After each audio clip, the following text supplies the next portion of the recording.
শান্তি আর সংঘাতের বেড়াজালে আটকে গেছে ইরান যুক্তরাষ্ট্র।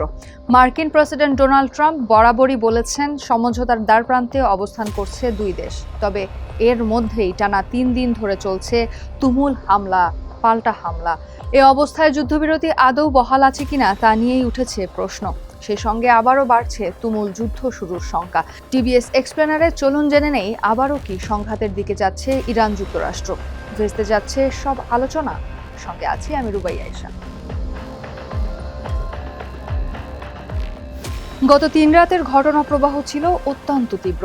প্রথম রাতে ইরান এবং ইসরায়েলের মধ্যে সরাসরি গোলাগুলি ও ক্ষেপণাস্ত্র হামলা ঘটে। দ্বিতীয় রাতে পারস্য উপসাগরে মার্কিন অ্যাপচি হেলিকপ্টার ভূপাতিত করার জের ধরে মার্কিন ও ইরানি বাহিনীর মধ্যে শুরু হয় সরাসরি সংঘাত।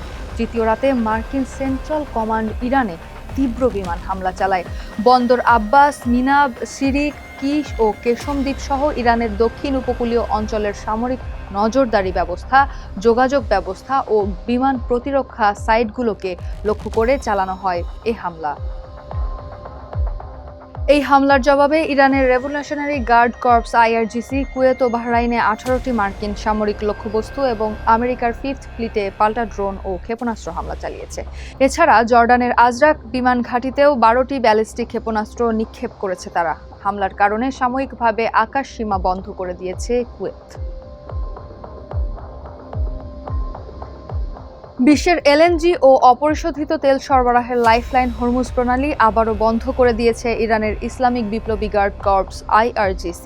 IRGCর পক্ষ থেকে অত্যন্ত কড়া বিবৃতিতে সতর্ক করে বলা হয়েছে, এই জলপথ এখন সম্পূর্ণ বন্ধ এবং এর কাছাকাছি আসা যে কোনো জাহাজকে শত্রুর সহযোগী হিসেবে বিবেচনা করা হবে। যদিও মার্কিন সেন্ট্রাল কমান্ড এ দাবিতে অস্বীকার করে বলেছে, বাণিজ্যিক জাহাজ এখনও হরমুজ হয়ে চলাচল করছে। এই রক্তক্ষয়ী সংঘাতের ফলে গত 8 এপ্রিলের যুদ্ধবিরতি চুক্তিটি এখন কেবল কাগজেই সীমাবদ্ধ। ইরানের পররাষ্ট্র মন্ত্রণালয় এই মার্কিন হামলাকে অবৈধ আখ্যা দিয়ে স্পষ্ট জানিয়েছে, যুক্তরাষ্ট্রের এই হামলা এপ্রিলের যুদ্ধবিরতি চুক্তিকে কার্যত অর্থহীন করে তুলেছে। যুদ্ধক্ষেত্রের এই উত্তাপ পাকিস্তান ও তুরস্কে চলা শান্তি আলোচনাকে চরম হুমকির মুখে ফেলেছে। পরিস্থিতি শান্ত করতে পাকিস্তানের উপপ্রধানমন্ত্রী ও পররাষ্ট্রমন্ত্রী মোহাম্মদ ইশরাক দার এবং তুরস্কের পররাষ্ট্রমন্ত্রী হাকান ফিদান টেলিফোনে জরুরি আলাপ করেছেন। তারা আলোচনার মাধ্যমে সংঘাত নিরসন ও সংযমের আহ্বান জানিয়েছেন।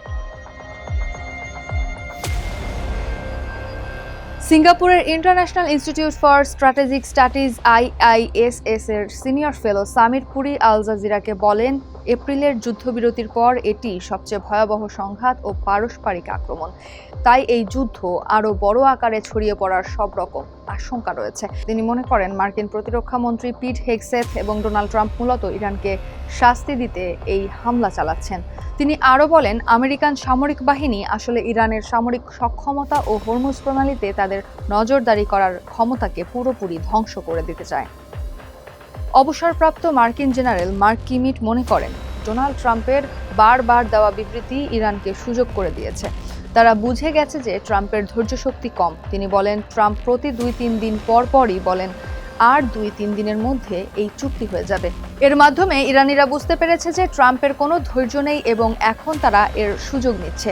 তারা ট্রাম্পকে আলোচনার টেবিলে উত্ত্যক্ত করেছে এবং ট্রাম্প কূটনৈতিক জবাব না দিয়ে সামরিক শক্তির মাধ্যমে প্রতিক্রিয়া দেখাচ্ছেন। চলমান এই সংঘাতকে যুক্তরাষ্ট্র বলেছে আত্মরক্ষামূলক। ইরানও নাছোড়বান্দা, প্রতিটি হামলার পাল্টা জবাব দিচ্ছে তারা। এ অবস্থায় টানা কয়েক মাস ধরে চলা শান্তি আলোচনা কতদূর এগোবে এবং আদৌ শান্তি প্রতিষ্ঠা সম্ভব হবে কিনা তা নিয়ে শঙ্কা রয়েই যায়।